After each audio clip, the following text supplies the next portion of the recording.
കോൺഗ്രസിന്റെ ഭരണഘടനാ പ്രേമം വെറും പ്രഹസനം. അത് തിരിച്ചറിയാതെ നരേന്ദ്രമോദിക്കെതിരെ കുത്തിയവർ ഉറപ്പായും കരയേണ്ടി വരും.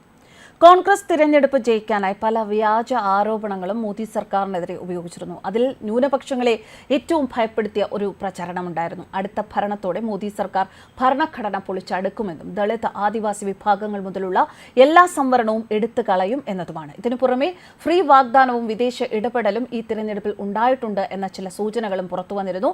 കോൺഗ്രസിന്റെ കപട പ്രചാരണങ്ങളെ പൊളിച്ചെഴുതുകയാണ് ജിതിൻ ജേക്കബ്. അദ്ദേഹത്തിന്റെ പോസ്റ്റിലെ പ്രധാന ഭാഗങ്ങൾ വായിക്കാം. ഇന്ത്യയുടെ ഭരണം വീണ്ടും BJPക്ക് ലഭിച്ചാൽ ഇന്ത്യൻ ഭരണഘടന ഇല്ലാതാകും, സംവരണം എടുത്തുകളയും, രാജ്യത്ത് ജനാധിപത്യം ഇല്ലാതാകും എന്നൊക്കെയായിരുന്നു പ്രചരണം. ഇന്ത്യൻ ഭരണഘടനയെ ഇല്ലാതാക്കാൻ BJP വിചാരിച്ചാൽ സാധിക്കുമോ? 1973 കേശവാനന്ദ കേസിൽ സുപ്രീം കോടതി പറഞ്ഞത് ആർട്ടിക്കിൾ 368 പ്രകാരം ഇന്ത്യൻ ഭരണഘടനയിൽ ഭേദഗതികൾ വരുത്താം. എന്നാൽ ഭരണഘടനയുടെ അടിസ്ഥാന തത്വങ്ങളെ മാറ്റാൻ ഇന്ത്യൻ പാർലമെന്റിന് അംഗീകാരം ഇല്ല. ഇന്ത്യൻ പാർലമെന്റിൽ പാസാക്കുന്ന ഭരണഘടനാ ഭേദഗതി ഉൾപ്പെടെയുള്ള നിയമങ്ങൾ സുപ്രീം കോടതിയുടെ പരിശോധനയ്ക്ക് വിധേയമാണ്. പാർലമെന്റ് പാസാക്കിയ നിയമം ഭരണഘടനയുടെ അടിസ്ഥാന തത്വങ്ങൾ ലംഘിക്കുന്നു എന്ന് കണ്ടാൽ ആ നിയമം അസാധുവാക്കാൻ സുപ്രീം കോടതിക്ക് അധികാരമുണ്ട്. പിന്നെ എങ്ങനെയാണ് BJPക്ക് ഇന്ത്യയുടെ ഭരണഘടനയെ ഇല്ലാതാക്കാൻ സാധിക്കുന്നത്?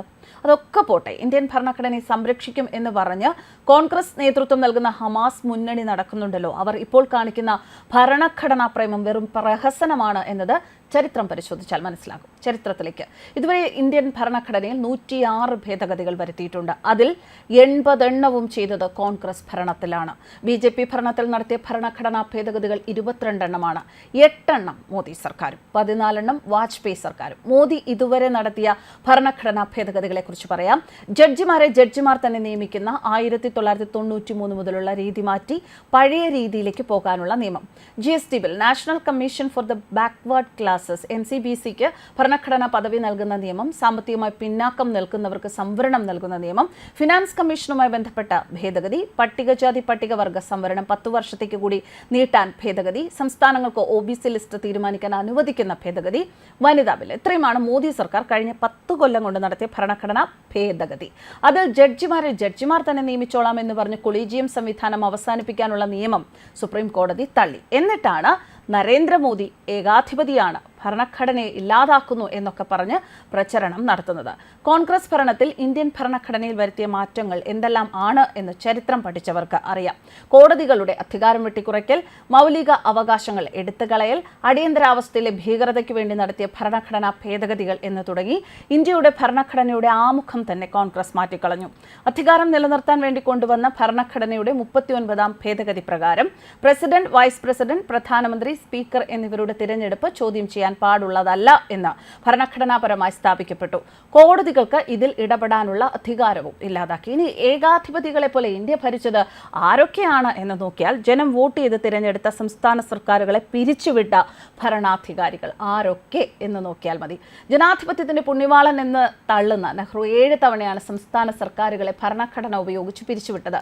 ഇന്ദിരാഗാന്ധി 49 തവണ, രാജീവ് ഗാന്ധി 6 തവണ, നരസിംഹറാവു 11 തവണ, മൻമോഹൻ സിംഗ് 11 തവണ. നരേന്ദ്രമോദി ഏതെങ്കിലും സംസ്ഥാന സർക്കാരുകളെ പിരിച്ചുവിട്ടിട്ടുണ്ടോ? ഇല്ല. സഹിഷ്ണുതയുടെ അപ്പോസ്തലൻ എന്ന് വാഴ്ത്തിപ്പാടുന്ന നെഹ്റുവിന്റെ ഭരണകാലത്ത് ഇന്ത്യയിൽ നിരോധിക്കപ്പെട്ട പുസ്തകങ്ങളുടെ എണ്ണം തന്നെ അനേകമാണ്. മോദി ഏകാധിപതിയായിരുന്നുവെങ്കിൽ ഒരുത്തിനും എതിർ ശബ്ദം ഉയർത്തില്ലായിരുന്നു. ഇസ്ലാമിക തീവ്രവാദവും കമ്മ്യൂണിസ്റ്റ് ഭീകരതയും ഒക്കെ പൂർണ്ണമായും അടിച്ചമർത്തിയേനെ. സർക്കാർ കൊണ്ടുവരുന്ന നിയമങ്ങൾക്ക് നേരെ കലാപവുമായി രംഗത്ത് വരുന്നവർ പടമായനെ. ഇന്ത്യയിൽ ജീവിച്ചുകൊണ്ട് പാകിസ്ഥാനും ചൈനയ്ക്കുമൊക്കെ ജയ് വിളിക്കുന്നവനെയൊക്കെ ഉന്മൂലനം ചെയ്തേനെ. സ്ത്രീകളെ പീഡിപ്പിച്ചു കൊല്ലുന്ന ആഗോള ഇസ്ലാമിക തീവ്രവാദികൾക്ക് പിന്തുണയുമായി ഇന്ത്യയിലെ തെരുവിലിറങ്ങുന്ന മതഭ്രാന്തന്മാരുടെ നെഞ്ചിൽ തുളവീണേനെ. മത തീവ്രവാദികൾ തിരഞ്ഞെടുപ്പിൽ മത്സരിക്കുകയും ജയിക്കുകയും ചെയ്യില്ലായിരുന്നു. അഴിമതിക്കാർക്ക് അങ്ങോട്ട് വിളിച്ച് ജാമ്യം നൽകുന്ന സുപ്രീം കോമഡികൾക്ക് ഇന്ത്യ സാക്ഷ്യം വഹിക്കില്ലായിരുന്നു. മത തീവ്രവാദികൾ വാർത്താ ചാനലുകൾ നടത്തി ഇന്ത്യക്കെതിരെ വിദ്വേഷം പ്രകടിപ്പിക്കുന്ന ഏർപ്പാട് നടക്കില്ലായിരുന്നു. കലാപങ്ങൾ ആളിക്കത്തിക്കാൻ ശ്രമിക്കുന്ന മാധ്യമങ്ങൾക്ക് പൂട്ടുവീണേനെ. ജനപ്രതിനിധികളെ പരസ്യമായി കയ്യേറ്റം ചെയ്യുന്ന തീവ്രവാദികളെ സ്പോട്ടിൽ തീർത്തേനെ. തീവ്രവാദികളെ അറസ്റ്റ്, കോടതി വരെ കൊണ്ടുപോയി കൊണ്ടുപോകുന്ന പരിപാടികൾ അവസാനിച്ചേനെ.